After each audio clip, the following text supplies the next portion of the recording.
Hi everyone, it's Olivia from Girlybunches, and in this video I'm going to be showing you how to make these beautiful little hexagons that I've just been joining together using embroidery cottons that my mum left to me.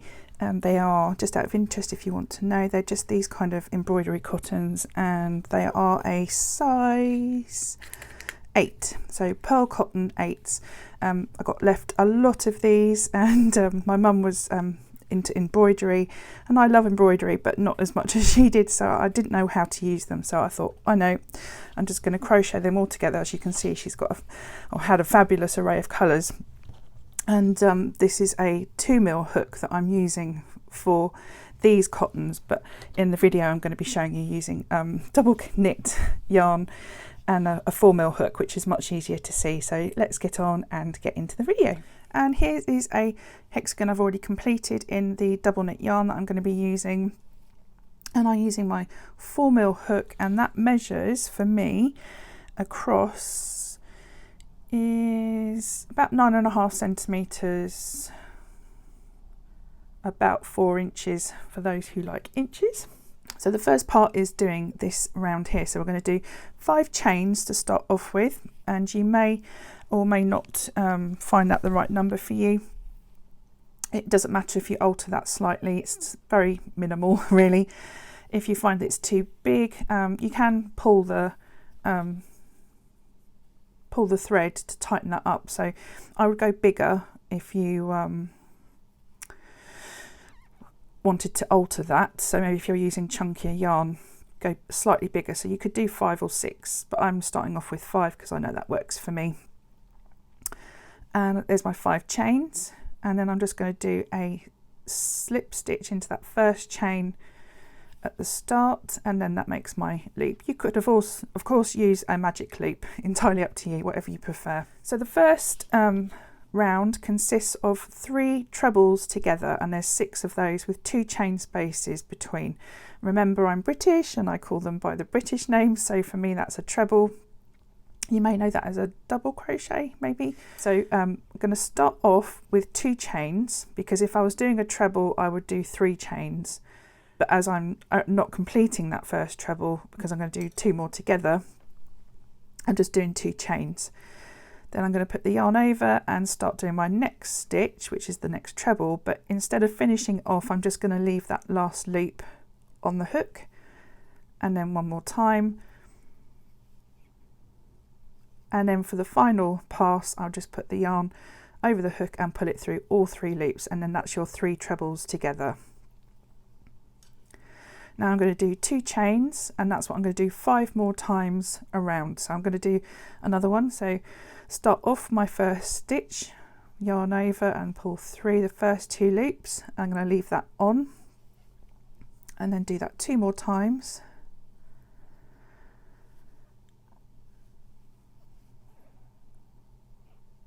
And then that gives me my 3 trebles together and my last chain. So I'm just going to pull the yarn through all 4 loops there, and then that finishes off the stitch. So now I've got 2 3 trebles together, and then just do 2 chains. So we're having a 2 chain space between each 3 trebles together. So we want 6 of those all together. So I'm just going to keep working my way around, and now I'm just going to do my last one. So I'm just going to shimmy those around a little bit just to make a little bit more room.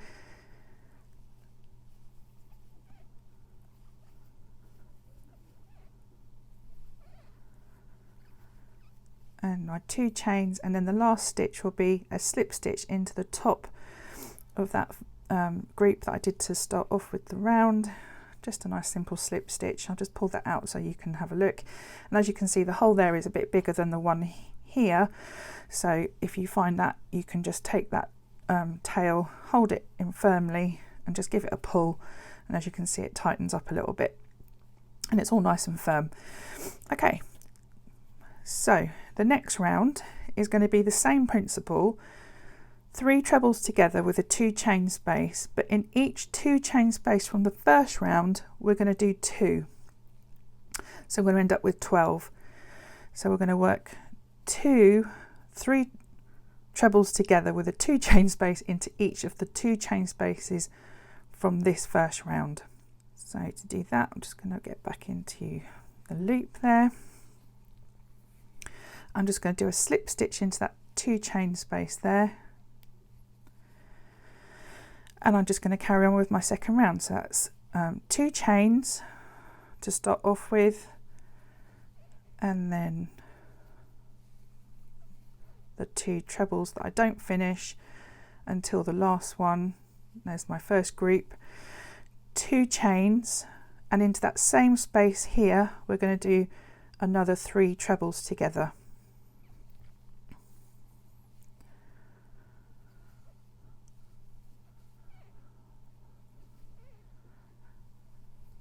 So there we go, there's the 2 into that 2 chain space there. Now we're going to do 2 chains. So always finish with 2 chains, and I'm going to work now into the next 2 chain space along. Just continue doing my 3 trebles together.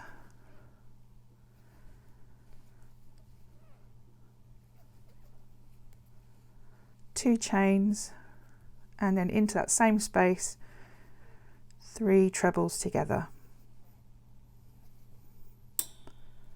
Sorry about the banging of the camera there. Right, there we go. So I've got 4 done. I need 12 altogether because I've got 6 spaces to fill. So I'm going to come back when I get back round to here. Okay, so I'm now going to do my last set into that last 2 chain space.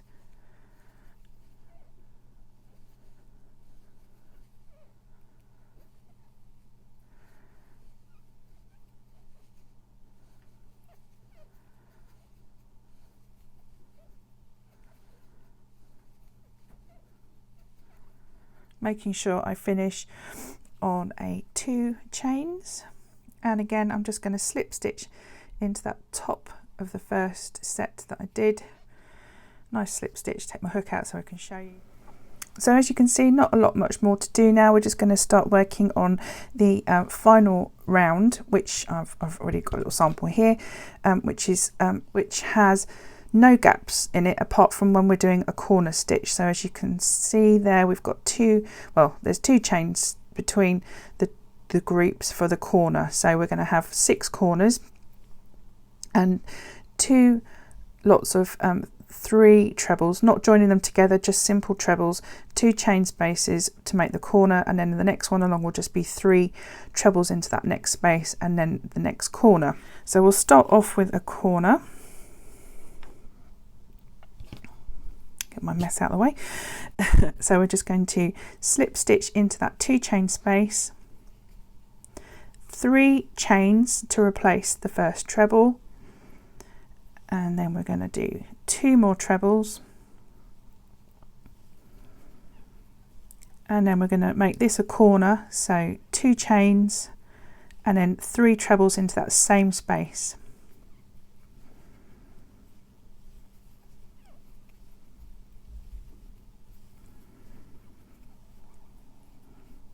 Okay, now we're going to move into that next 2 chain space, and we're just going to do 3 trebles.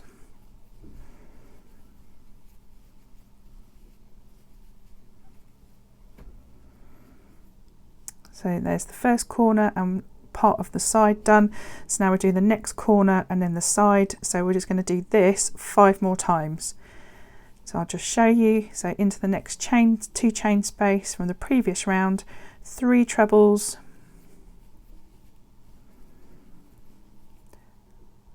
2 chains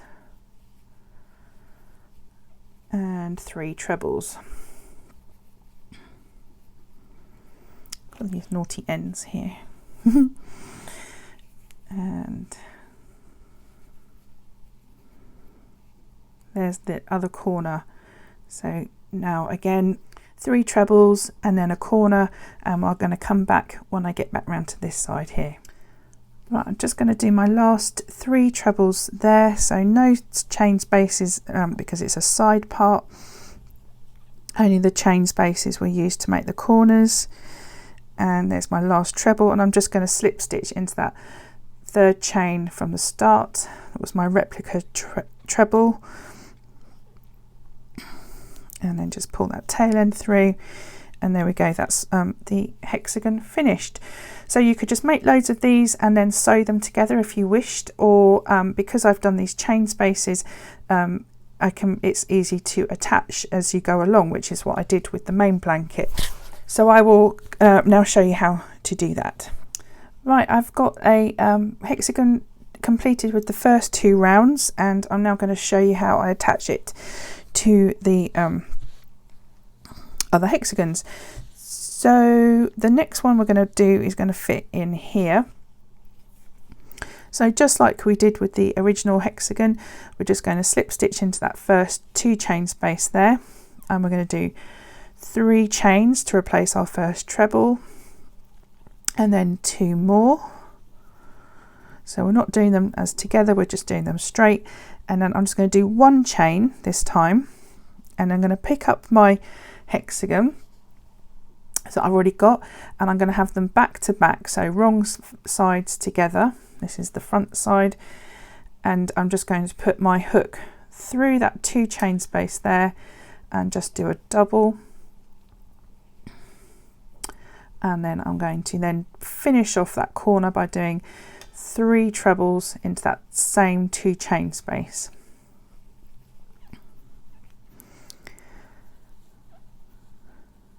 Okay, I need to attach this edge here to this edge here, so instead of just going straight into my next space and doing my 3 trebles, I'm just going to do a double there, and then I'm going to do my 3 trebles. It's a little bit fiddly if you're not used to it, but just take it nice and slowly, and you can always undo it. It's not set in stone once you've done the stitch. If you've gone wrong or you miss a gap, sometimes I miss joining them, it's easy to do. Don't worry, just undo it and you can start back again. So I need to join this into this gap here, this side into that gap there, sorry, and that was just doing a little double there. And now I'm ready to do my corner again, which I will attach to here. Just get a bit more yarn.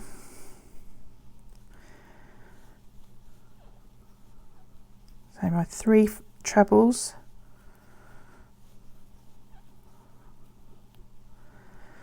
and then 1 chain, and then this time I'm just going to go into this space here to do the join like so, and then I'm going to finish off that corner by doing 3 more trebles into here, into this 2 chain space.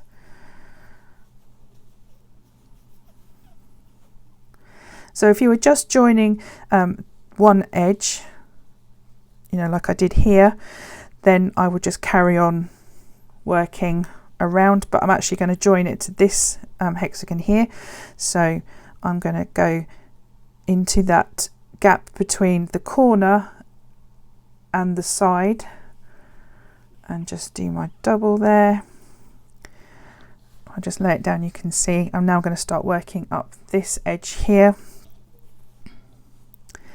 So now I'm going to do my 3 trebles. Oh, I'm so sorry, I keep hitting the frame. 3 trebles here. It's because I've got a new setup, so I'm all getting used to it. So there's my side one, and now I just need to join it between that corner and that group there, that side group there. And I'll just show you again. So now I'm just going to work up and do my corner join here.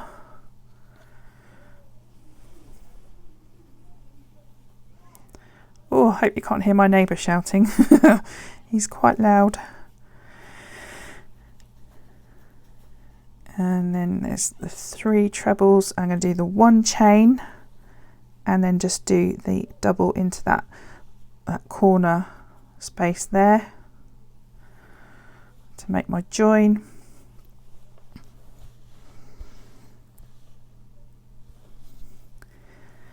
And then finish off that corner with 3 trebles into that into that same chain space there.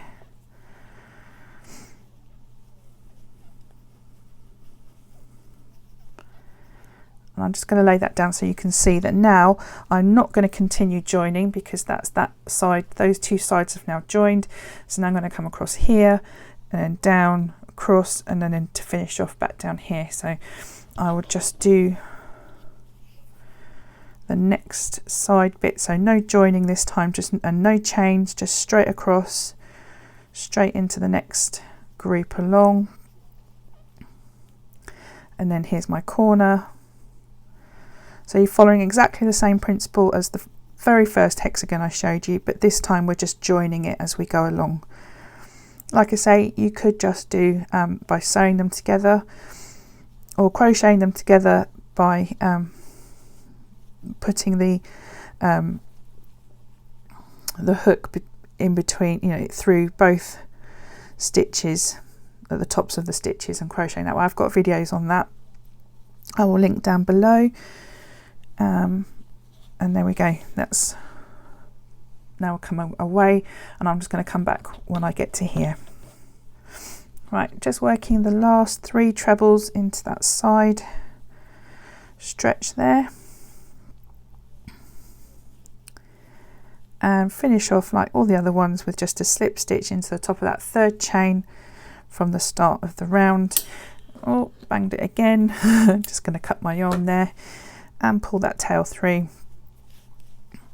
and there we have joined that hexagon to these two. And I love the way that the colour sort of creeps in. I just love that. That is how I make these hexagons that I've been joining as I go along. Like I say, you could just sew them together if you wished. You don't have to do this method, but this is how I've been making this blanket. Be kind to yourself and sew the ends in as you go along. Trust me, from experience, it wasn't very nice when I had a lot of ends to sew in. I've still got a long way to go on this blanket, so you know, maybe I might do some lives, and you can help me choose which colour to do next, because it's quite difficult choosing random. I don't know, I'm not very good at random. I will come back and do a video on how to do this half hexagon, just so that you can have one straight edge. I'm going to have one straight edge on this blanket, but also going to have one edge like this. It's not too jagged, whereas this one was really quite deep. But if that's a look you're going for, then you know there's nothing wrong with that look. It's quite nice. It does emphasize the hexagon shape. I'm just trying to see if I can find an edge now. I've done half ones along already.